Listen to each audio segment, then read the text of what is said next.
Barry Trammell with the Oklahoma. And Carmelo, you and Paul and Russell had shot pretty well through 3 quarters, and then didn't make any shots in the 4th quarter. What happened? Was just lost your touch, the defense changed? What happened in the 4th quarter? I don't know. I think we missed. I think we all missed. I don't really have an answer to what happened or an excuse of why we didn't make shots. And we just didn't make shots in that 4th quarter. We worked so hard in the 3rd quarter to get the lead back and play so well to get back. To go up like 7-8 or something like that in that 3rd quarter. 4th quarter, we just didn't shoot the ball well. Jane and Royce.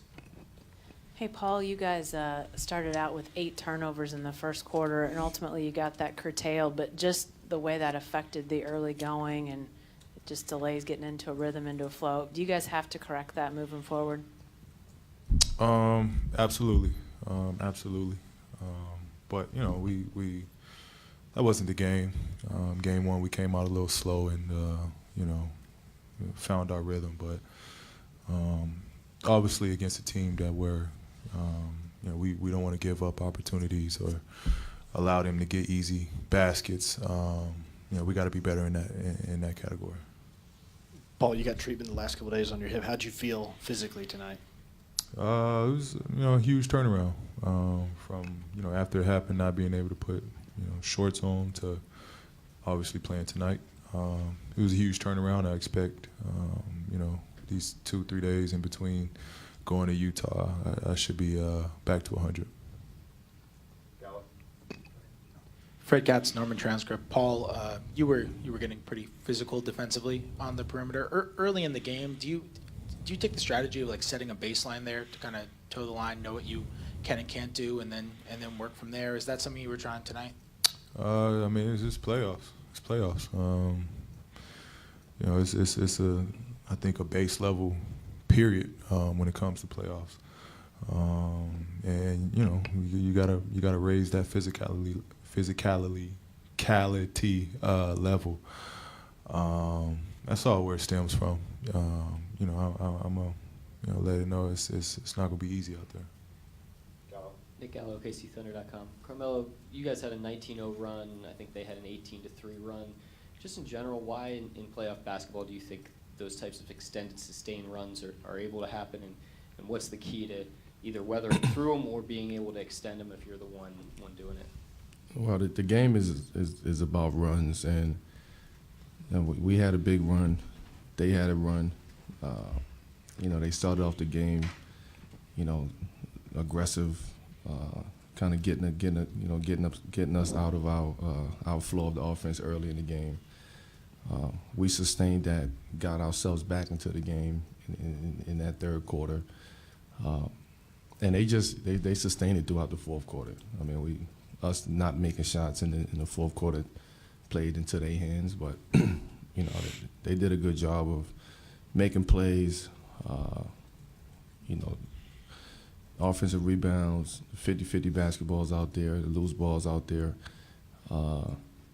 They beat us to the punch at the little things tonight, and as a result, they ran away with this game. Carmelo, specifically with those offensive rebounds, where do you think the breakdown is with you guys and why they were able to out-edge you tonight in that specific category? Yeah, it's very correctable.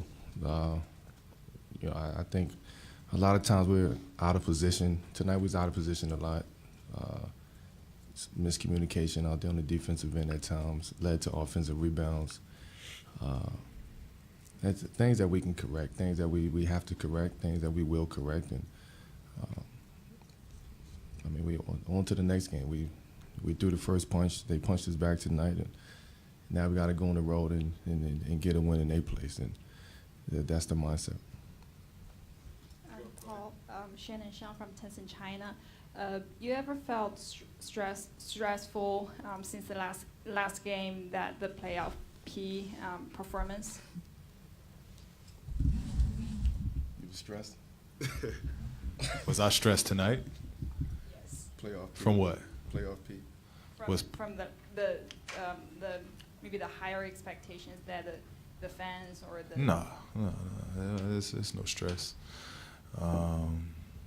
There's no stress. It's not like it's a name I'm trying to live up to. You Can't know, give it back now. playoff P is wins and loss. Playoff P is out there regardless. There's no stress with that. No pressure with that. Anyone else? I got it. Both of y'all, it was tale of two quarters, basically guarding Donovan. Can you just talk about what you all have to do better for Game 3 defensively? Me? I thought we did a solid job early in the game. Focusing in on Donovan. And at the fourth quarter, he got some looks, made some shots. They had the momentum in the fourth quarter. But now it's that they made adjustments from game one. Now it's our turn to make some adjustments and figure out what we're going to do, not just with Donovan, but as a whole. What we're going to do defensively, look at some things offensively, and make our adjustments now, and then trying to go out there and win a game on the road. Nothing? All right. Thanks, guys. Thank you.